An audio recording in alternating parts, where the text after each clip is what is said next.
Matrices, matrices, matrix, जो बोलना है बोलो।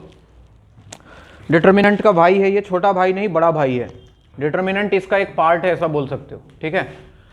हमने बताया था डिटर्मिनेंट में दो चीजें, एक तो डिटर्मिनेंट हमेशा स्क्वायर ऑर्डर का होता है, 2/2, 3/3, 4/4, और दूसरा डिटर्मिनेंट का न्यूमेरिकल वैल्यू होता है। मैट्रिक्स में दोनों चीजें, पहली वाली चीज हो भी सकता है, नहीं भी हो सकता है। मैट्रिक्स स्क्वायर के अलावा कुछ भी हो सकता है, स्क्वायर भी हो सकता है, उसके अलावा किसी भी ऑर्डर का हो सकता है।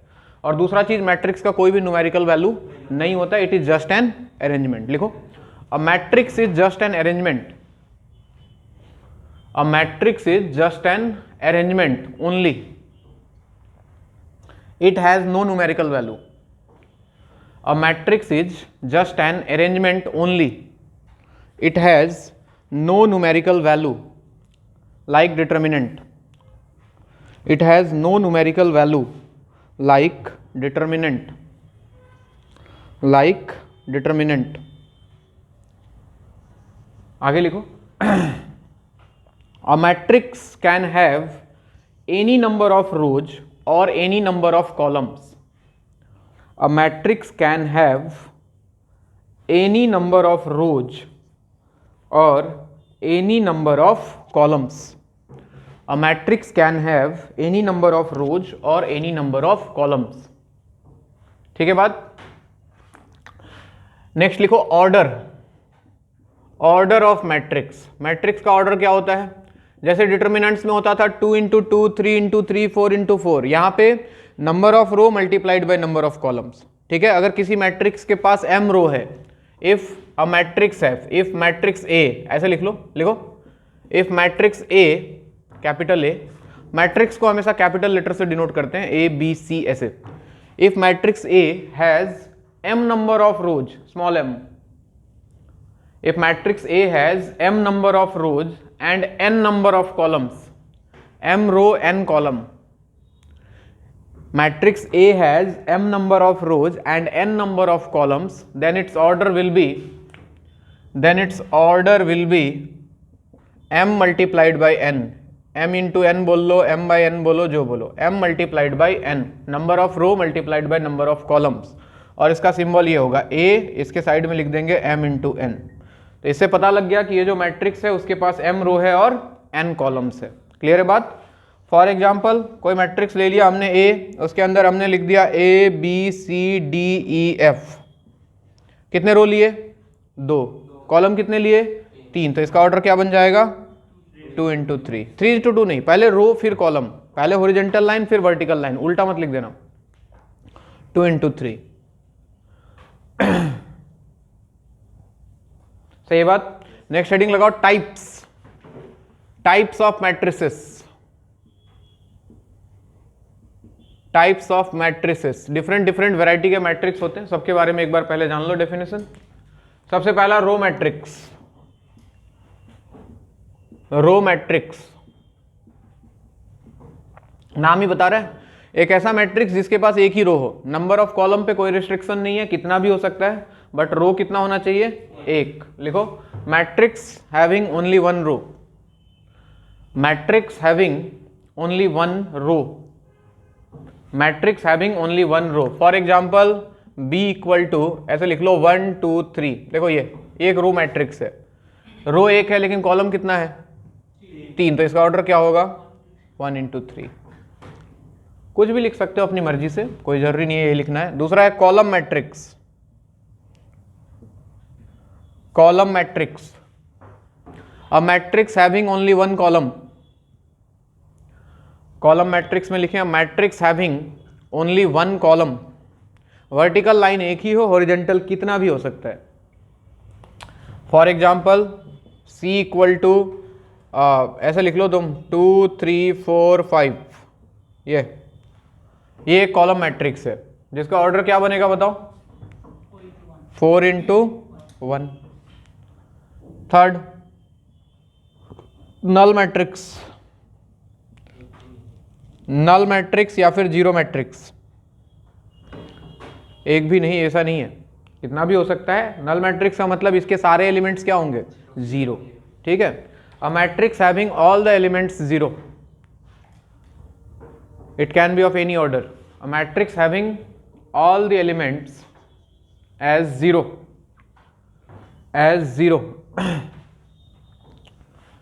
ठीक है।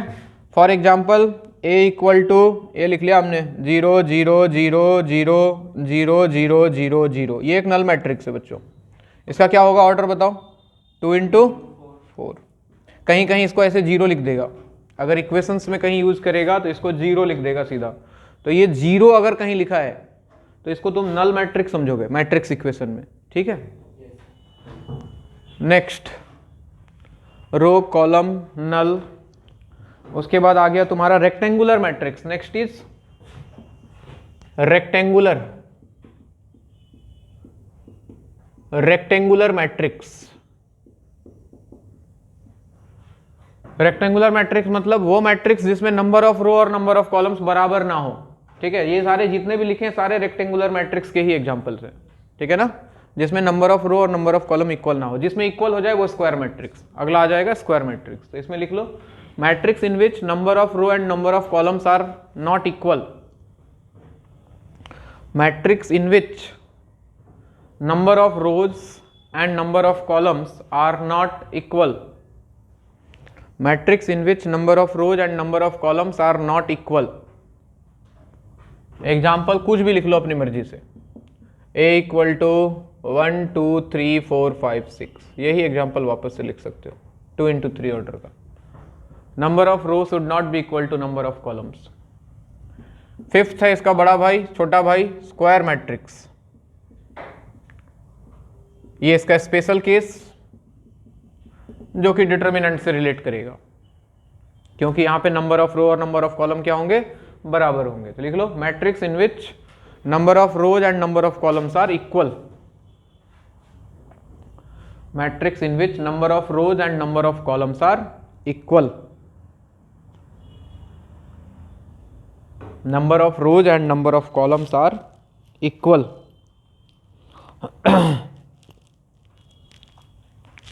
हो गया।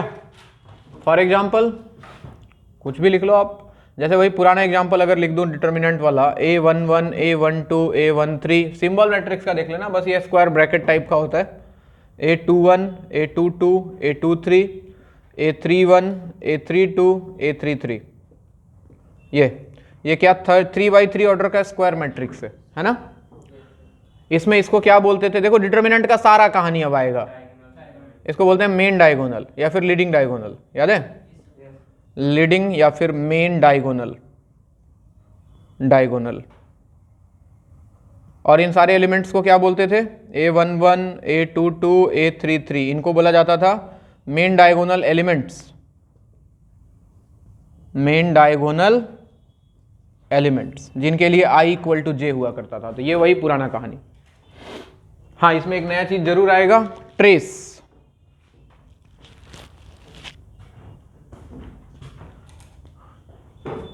इसी के नीचे लाइन चेंज करके लिख लेना छोटा सा, trace of a square matrix, TRACE। Trace of square matrix. कभी कभी ये वर्ड क्वेश्चंस में यूज करता है, स्क्वायर मैट्रिक्स का ट्रेस निकालो किसी मैट्रिक्स का।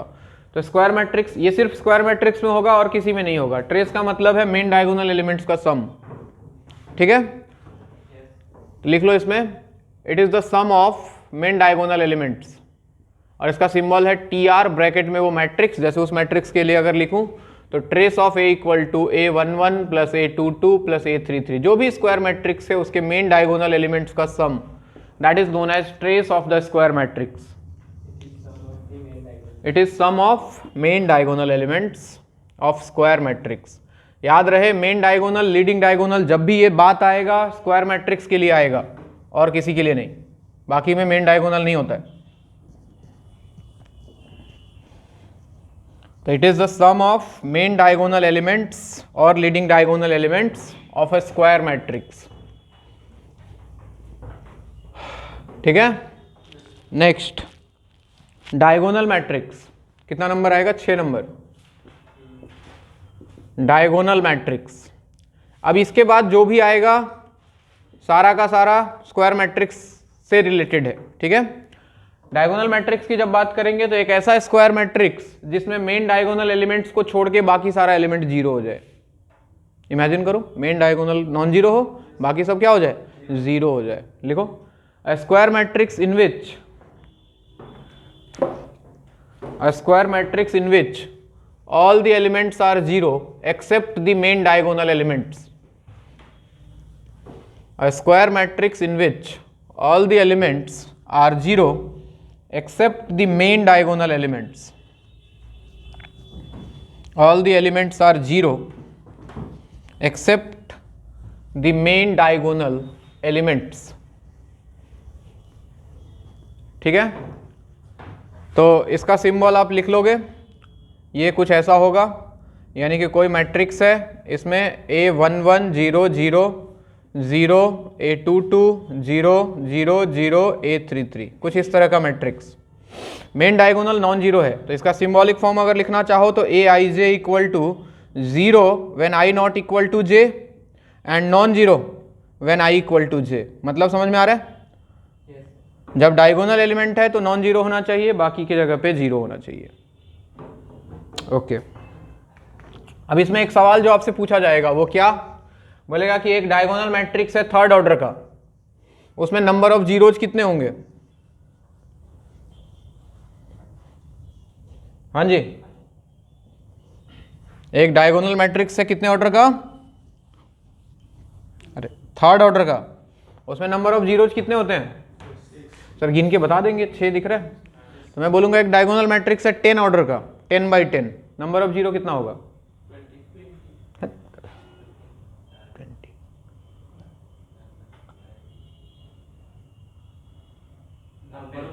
90। टोटल एलिमेंट पहले सोचो, 3 बाई 3 का है तो टोटल एलिमेंट कितना होता है इसमें? 9, 3 इंटू 3। 10 ऑर्डर का होगा तो 10 इंटू 10 100। डायगोनल में कितने होंगे? 10। 100 माइनस 10 कितना बचा? 90। 5 ऑर्डर का है तो 5 स्क्वायर माइनस 5। 6 स्क्वायर का है तो 6 ऑर्डर का है तो 6 स्क्वायर माइनस 6, यानी कि अगर n ऑर्डर का है तो n square minus n। Note डाल के लिख लो,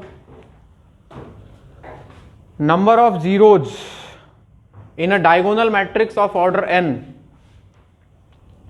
number of zeros in a diagonal matrix of order n, small n, is equal to n square minus n.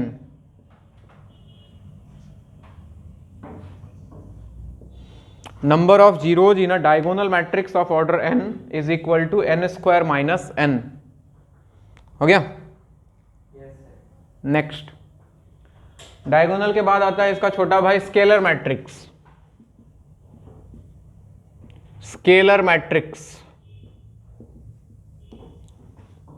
अब इसमें देखो एक डायगोनल मैट्रिक्स जिसमें डायगोनल एलिमेंट सेम हो जाए, सेम मतलब कांस्टेंट, 1 1 1 2 2 2 3 3, मतलब जो भी हो तीनों जगह, हर जगह वही हो, और बाकी तो है ही 0 0। तो उस डायगोनल मैट्रिक्स का एक नया नाम दे दिया गया, क्या? Scalar matrix. लिखो, a diagonal matrix in which all the diagonal elements are same. A diagonal matrix in which all the diagonal elements are same या फिर इक्वल। ठीक है, एग्जाम्पल के लिए सपोज a इक्वल टू ऐसा लिख लो, लेमडा 0 0 0 लेमडा 0 0 0 लेमडा, ऐसा कहानी। तो इसका अगर एलिमेंटल फॉर्म देखना चाहो तो a i j must equal to 0 सबसे पहले तो, when i not equal to j, ठीक, और कोई constant lambda when i equal to J.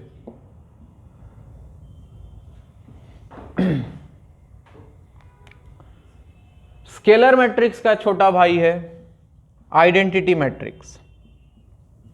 Identity या फिर यूनिट मैट्रिक्स कोई इसको बोलता है, आइडेंटिटी मैट्रिक्स और यूनिट मैट्रिक्स। एक ऐसा स्केलर मैट्रिक्स जिसके डायगोनल एलिमेंट्स 1 हो जाएं। समझ गए? एक ऐसा स्केलर मैट्रिक्स में क्या है, डायगोनल एलिमेंट सेम होना चाहिए।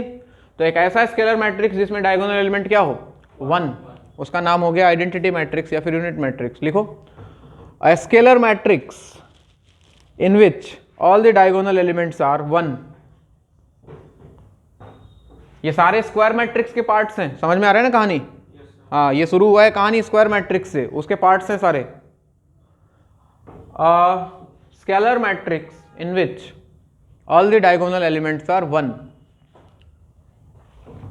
जैसे कि अगर एलिमेंटल नोटिफिकेशन चाहिए तो aij equal to 0 when i not equal to j and 1 when i equal to j। ठीक, एग्जाम्पल देखना चाहो तो 1 0 0 0 1 0 0 0 1, ये आ गया थर्ड ऑर्डर का आइडेंटिटी मैट्रिक्स, और इसका स्टैंडर्ड नाम है बच्चों I3। क्वेश्चन में कहीं आई वर्ड यूज होगा ना, आई, तो समझ जाना आइडेंटिटी मैट्रिक्स की बात कर रहे हैं। I3 लिखा है मतलब थर्ड ऑर्डर का, I2 लिखा है तो सेकेंड ऑर्डर का, 1 0 0 1, I4 लिखा है तो फोर्थ ऑर्डर का। तो IN डिनोट करता है nth ऑर्डर का आइडेंटिटी मैट्रिक्स, लिख लेना नीचे।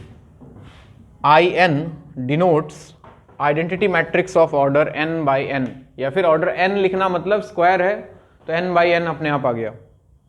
IN denotes the identity matrix of order n, identity matrix of order n।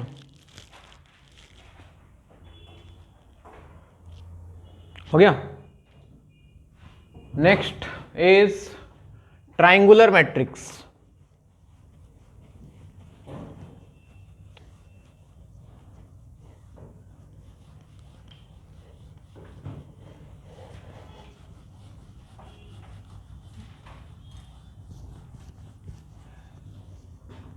हाँ जी, triangular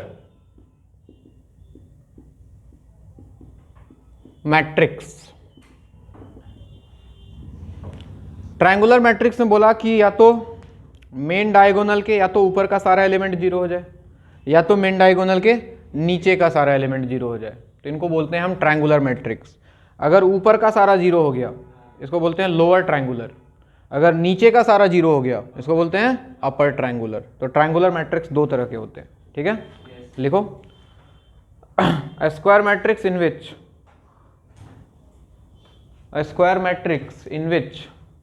all the elements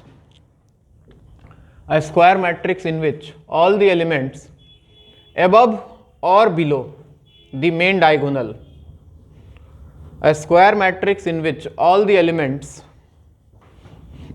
above or below the main diagonal are zero, above or below the main diagonal are zero। देखो भाई, जैसे एक matrix ये ले लो, A B C 0 D E 0 0 F, एक तो एक तरह का इस तरह का बनता है, और दूसरा बन सकता है A 0 0 B C 0 D E F। ये देखें दो तरह के। इसमें क्या है, मेन डायगोनल के नीचे का सारा एलिमेंट जीरो है, इसका नाम है अपर ट्रायंगुलर। कैसा? अपर ट्रायंगुलर, उल्टा होता है। और इसमें ऊपर का सारा जीरो है, इसका नाम है लोअर ट्रायंगुलर।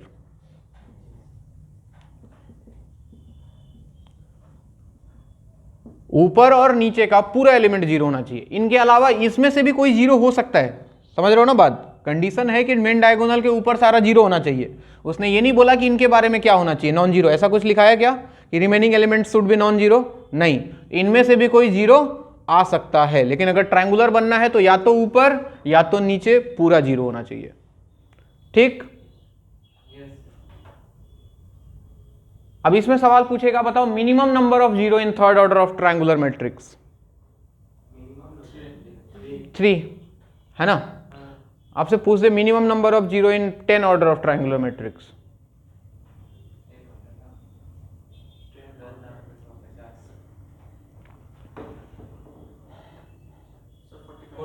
फोर्टी 45। अरे आधा, उसमें जितना होता था उसका आधा, उसमें ऊपर नीचे पूरा काउंट करते थे, n स्क्वायर माइनस n। इसमें क्या होना चाहिए, या तो नीचे या तो ऊपर, तो उसका आधा, n square minus n divided by. लेकिन यहां मिनिमम वर्ड आया है, मिनिमम इसलिए आया है क्योंकि इसके अलावा भी जीरो हो सकते हैं। ठीक है, तो लिख लो नीचे नोट डाल के, minimum number of zeros, minimum number of zeros in a triangular matrix of order n minimum number of zeros in a triangular matrix of order n, small n, is equal to n square minus n divided by 2. Minimum number of zeros in a triangular matrix of order n is equal to n square minus n divided by 2. हो गया? Okay एक वो भी है, वो भी लिख लो वापस से, सिमेट्रिक एंड स्क्यू सिमेट्रिक। सबसे पहले लिख लो सिमेट्रिक मैट्रिक्स, डेफिनेशन वही है, सिंबल बदला है बस। सिमेट्रिक मैट्रिक्स, हालांकि इसको मैं ट्रांसपोज के बाद पढ़ाऊँ तो ज़्यादा बढ़िया फील आएगा, लेकिन चलो कोई नहीं, ट्रांसपोज तो समझा देंगे एक लाइन में। सिमेट्रिक मैट्रिक्स, हाँ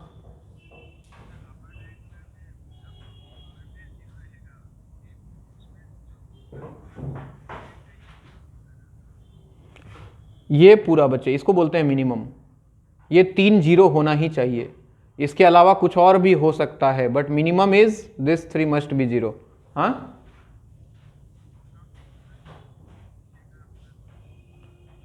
नहीं, वो काउंट होगा, नंबर ऑफ जीरो पूछ लिया तो क्यों नहीं काउंट होगा? जीरो यहां भी है, जीरो यहां भी है, काउंट होगा। मिनिमम मिनिमम मिनिमम का मतलब नहीं समझे कि ये तीनों जीरो होना ही चाहिए, समझा? सिमेट्रिक मैट्रिक्स में लिखो वही सिमेट्रिक डिटरमिनेंट का डेफिनेशन, मेन डायगोनल के अबाउट सिमेट्रिकल, ऊपर नीचे मिरर इमेज का काम करता है, ठीक। A square matrix in which elements are symmetrical about its main diagonal. A square matrix in which elements are symmetrical about its main diagonal. Square matrix in which elements are symmetrical about its main diagonal. Main diagonal यानी कि याद करो क्या था, ए i j equal to A j आई, ये हुआ करता था। एक मैट्रिक्स जैसे ले लिया हमने, देखो वही वाला फिर से उठा रहा हूं, a h g h b f g f c, लिखा। मेन डायगोनल के अबाउट जैसा ऊपर वैसा नीचे, यानी कि ये मिरर की तरह काम करता है। इसका एक खास बात है क्या, एक चीज पढ़ाऊंगा थोड़ी देर बाद, ट्रांसपोज, सुन लो 2 मिनट सुन लो, डेफिनेशन सब लिखाऊंगा। इसका बोलेगा ट्रांसपोज निकालो, क्या निकालो? ट्रांसपोज। ट्रांसपोज निकालने में कुछ नहीं करना होता है, इसका सिंबल होता है ए पावर में टी आ जाएगा और ए पावर में डैश आ जाएगा। रो को कॉलम में बदल दो, ठीक, यानी कि इसका जो पहला रो था वो क्या बन गया? पहला column. Similarly second row second column और third row third column.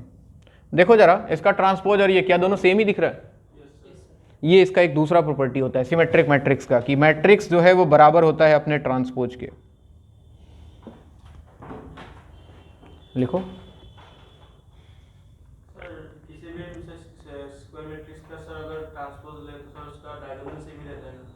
Diagonal same रहता है। हाँ डायगोनल तो सेम ही रहेगा किसी भी स्क्वायर मैट्रिक्स में। हाँ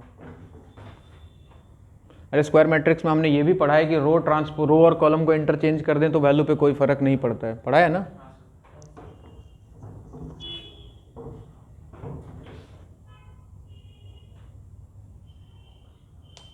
नेक्स्ट लिख लो स्क्यू सिमेट्रिक। इसको नोट करने के बाद स्क्यू सिमेट्रिक मैट्रिक्स,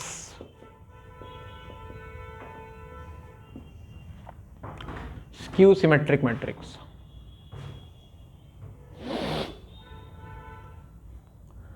लिख लो।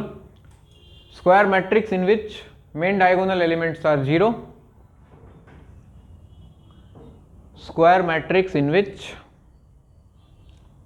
main diagonal elements are 0 and remaining are negative of each other with respect to main diagonal.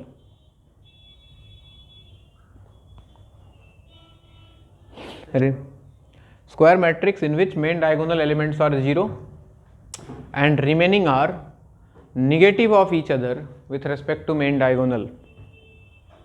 Negative of each other with respect to main diagonal, यानी कि a i j equal to 0 when i equal to j and minus of a j i when i not equal to j. For example a equal to 0 h minus g minus h zero f g minus f zero, ऐसा कुछ आता था, याद करो। Main diagonal zero होना चाहिए और बाकी सब एक दूसरे का निगेटिव मेन डायगोनल के रेस्पेक्ट में, ठीक। इसमें एक खास बात और बताया था। अच्छा एक चीज़ तो और जान ही लो, इसका ट्रांसपोज जब निकालोगे ना, ए ट्रांसपोज, देखो ये इधर आ जाएगा जीरो एच माइनस जी, ये चला गया माइनस एच जीरो एफ और यहाँ आ जाएगा जी माइनस एफ जीरो, सबसे माइनस कॉमन ले लेंगे हम, ठीक है, तो वो उसके बराबर आ जाएगा। तो इसमें जो वैल्यू होता है वो ए ट्रांसपोज वो किसके बराबर होता है, माइनस ए के। इंपॉर्टेंट है ये ए ट्रांसपोज, ये जब भी सिमेट्रिक स्क्यू सिमेट्रिक की बात होगी तो इसी का यूज होता है। एक में ए ट्रांसपोज ए के बराबर होता है, एक में ए ट्रांसपोज माइनस ए के बराबर होता है।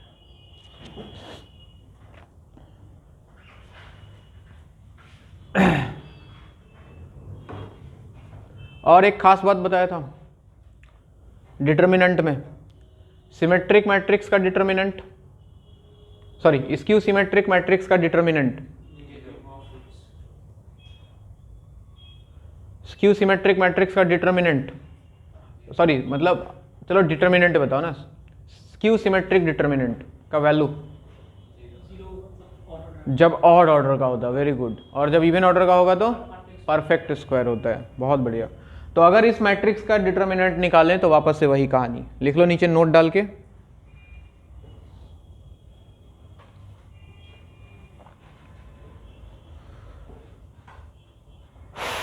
नोट डालो और लिखो the value of determinant, the value of determinant of a skew symmetric matrix, the value of determinant, the value of determinant of a skew symmetric matrix of odd order is 0. The value of determinant of a skew symmetric matrix of odd order is 0 and that of even order is a perfect square, and that of even order is a perfect square, that of even order is a perfect square, that of even order is a perfect square। ये सब पुरानी बात है, ठीक है, बस matrix लग गया है। और डिटर्मिनेंट की बात तभी होगी जब मैट्रिक्स स्क्वायर ऑर्डर का होगा, तो ये सारे स्क्वायर ऑर्डर के हैं, इसलिए हम डिटर्मिनेंट का बात कर रहे हैं कि अगर इसका डिटर्मिनेंट निकालें तो ऑड ऑर्डर का हुआ तो वैल्यू 0 आएगा, इवन ऑर्डर का हुआ तो परफेक्ट स्क्वायर आएगा।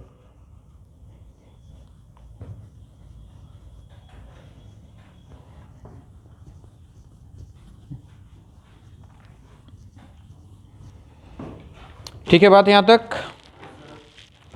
नेक्स्ट हेडिंग लगाओ अलजेब्रा ऑफ मैट्रिसेस,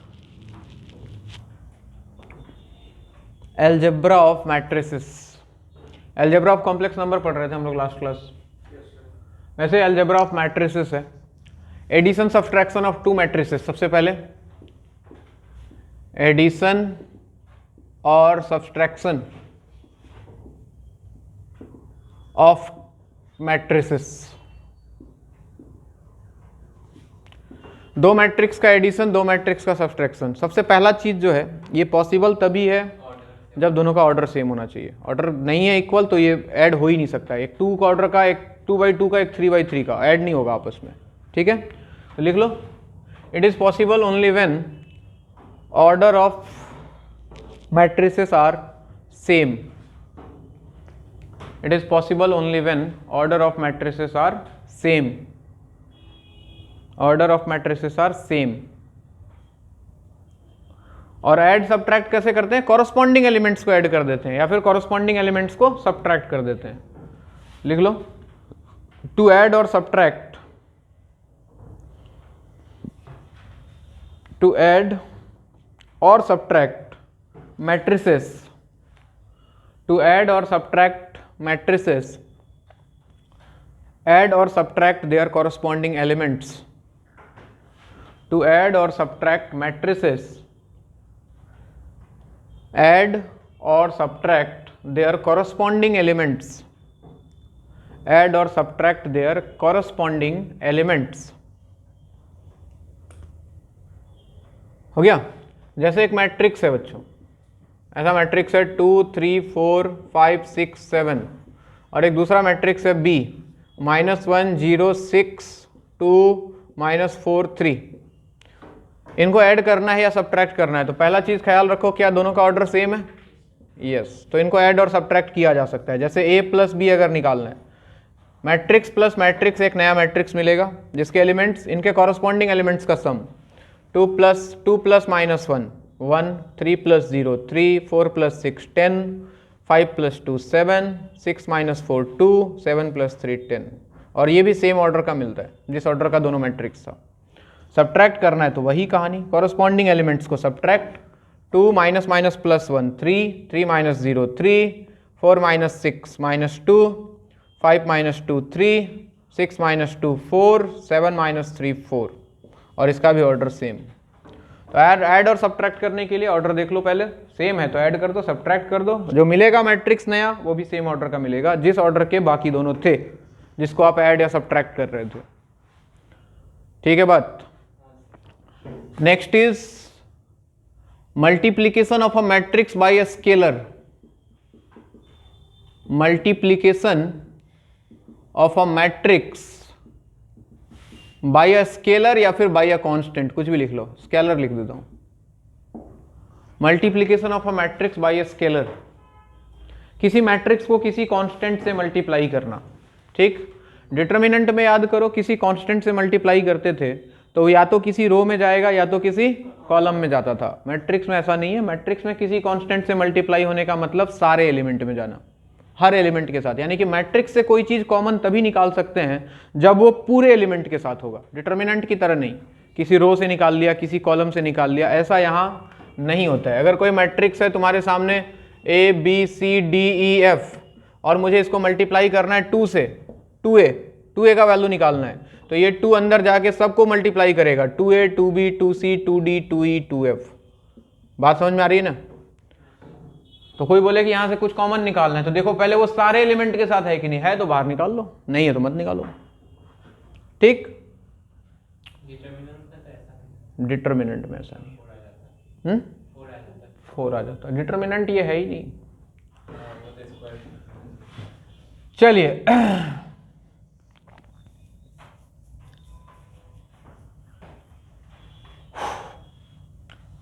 सबसे इंपॉर्टेंट, अच्छा एक तो और है, equality of matrices. Equality of matrices, दो मैट्रिक्स इक्वल कब होगा? सेम, कॉरस्पॉन्डिंग, सबसे पहले तो ऑर्डर सेम होना चाहिए और उनके कॉरस्पॉन्डिंग एलिमेंट्स इक्वल होने चाहिए। लिख लो, their order should be same and their corresponding elements must be equal. Their order should be same and their corresponding elements must be equal. Their order should be same and their corresponding elements must be equal. Must be equal. जैसे कोई matrix दिया है A-2 B4 और इधर दे दे तुमको 0 5 C D और बोले कि दोनों इक्वल है, दोनों इक्वल है तो मतलब आप यही समझोगे कि A का वैल्यू, सबसे पहले ऑर्डर देख लो, हाँ सही है, तो A का वैल्यू 0 के बराबर होना चाहिए, -2 का वैल्यू C के बराबर होना चाहिए, B का वैल्यू 5 के बराबर होना चाहिए और D का वैल्यू 4 के बराबर होना चाहिए।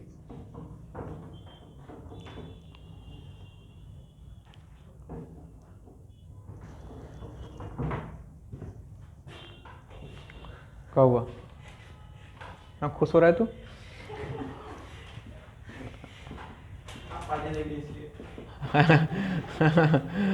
कितना मजा आता, आज मैं धोखा दे देता अगर अभी सब 11th वाला आएगा भीड़ में, अभी पार्टी पार्टी पता लगा कैंसल। मल्टीप्लीकेशन ऑफ 2 मैट्रिक्स, दो मैट्रिक्स को आपस में मल्टीप्लाई करना, मैट्रिक्स का मैट्रिक्स से मल्टीप्लीकेशन। उस रूम में देखते हैं पहले कितना आता है, उसके बाद डिसाइड करेंगे पार्टी होगा कि नहीं होगा, ज्यादा आ गया तो कैंसिल। मल्टीप्लीकेशन ऑफ 2 मैट्रिसेस, देखो दो मैट्रिक्स का मल्टीप्लीकेशन सबसे पहले तो पॉसिबल है या नहीं है वो देखना सबसे जरूरी होता है, हर बार पॉसिबल नहीं होता है। तो जो इंपॉर्टेंट चीज है, जैसे कोई मैट्रिक्स है ए, देख लो बोर्ड पे पहले, मैट्रिक्स है ए, इसका ऑर्डर है मान लो m इंटू एन, m रो n कॉलम, और इसको मल्टीप्लाई कर रहा हूं मैं मैट्रिक्स B के साथ जिसका ऑर्डर है सपोज n इंटू पी। ये तो अगर पहले मैट्रिक्स का नंबर ऑफ रो और दूसरे मैट्रिक्स का पहले मैट्रिक्स का नंबर ऑफ कॉलम और दूसरे मैट्रिक्स का नंबर ऑफ, अगर ये दोनों इक्वल हुआ जैसे यहाँ पे n n, तब ये प्रोडक्ट पॉसिबल है, यानी कि ये बनेगा ए बी, और इसका ऑर्डर जो होगा जो बच गया m और p बच गया तो m इंटू पी ऑर्डर का।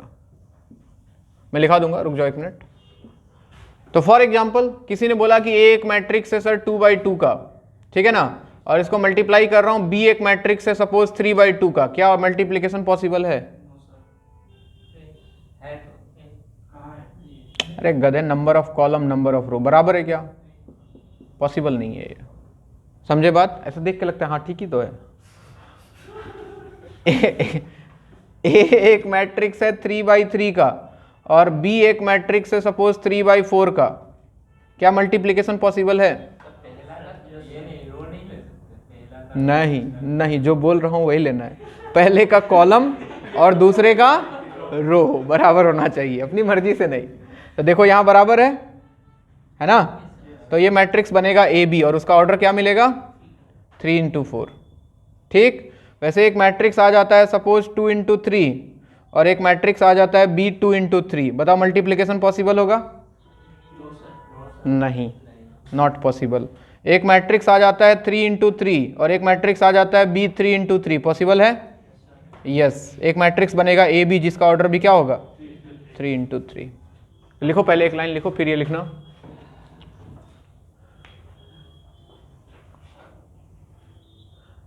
For two matrices A and B, ऐसे लिखो, for two matrices A and B their product AB is possible only when, for two matrices A and B their product AB is possible only when, their product AB is possible only when number of columns of first matrix, number of columns of first matrix is equal to number of rows of second matrix. Number of columns of first matrix is equal to number of rows of second matrix. Number of rows of second matrix. लिख लो जो बाकी उधर लिखा है।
हो गया?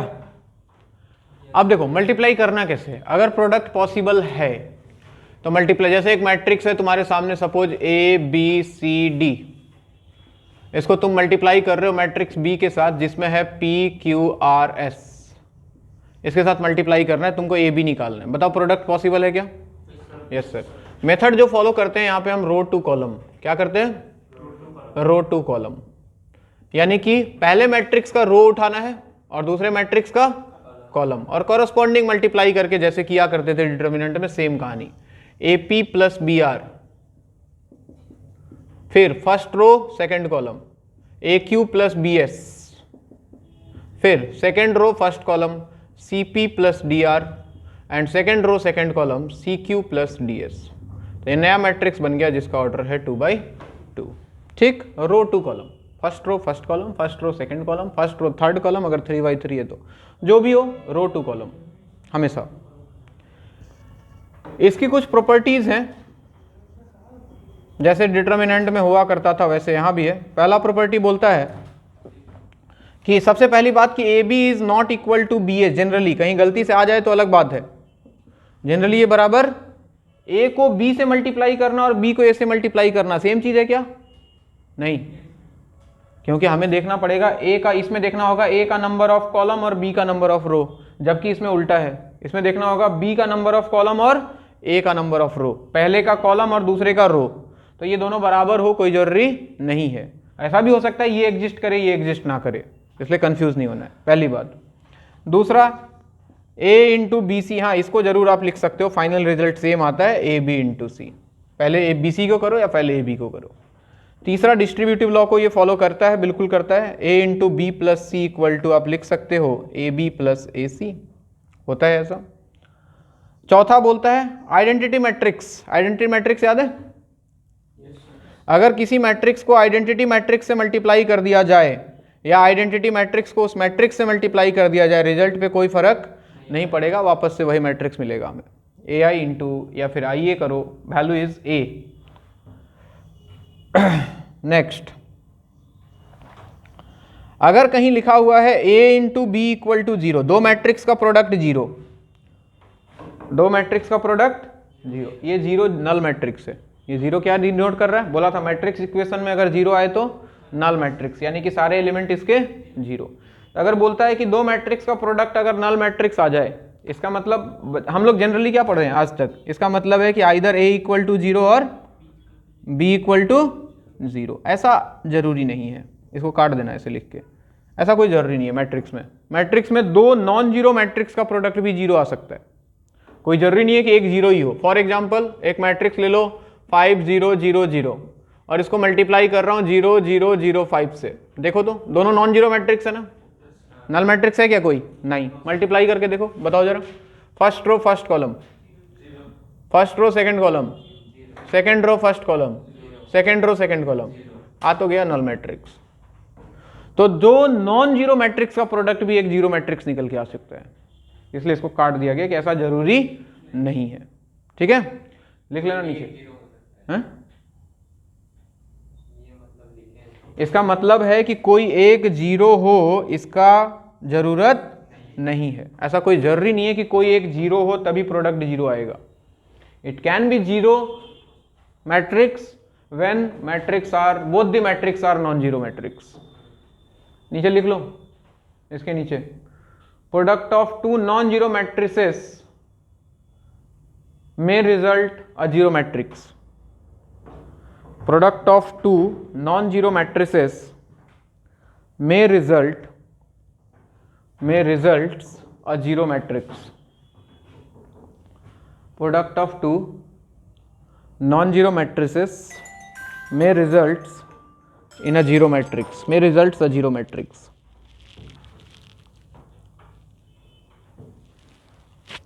ठीक है,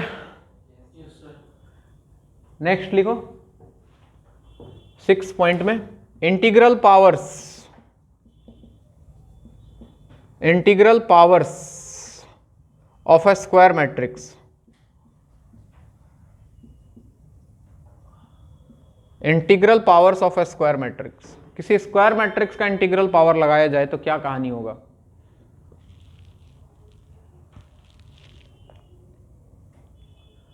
मान लो कि ए बी आई ये सारे स्क्वायर मैट्रिसेस हैं, लेट अस एज्यूम ये सारे के सारे स्क्वायर मैट्रिक्स हैं।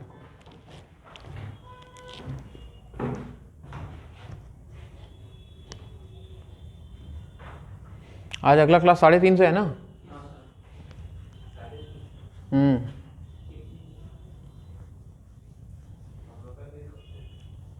तुम लोग का भी क्लास है? कौन सा? कितने बजे?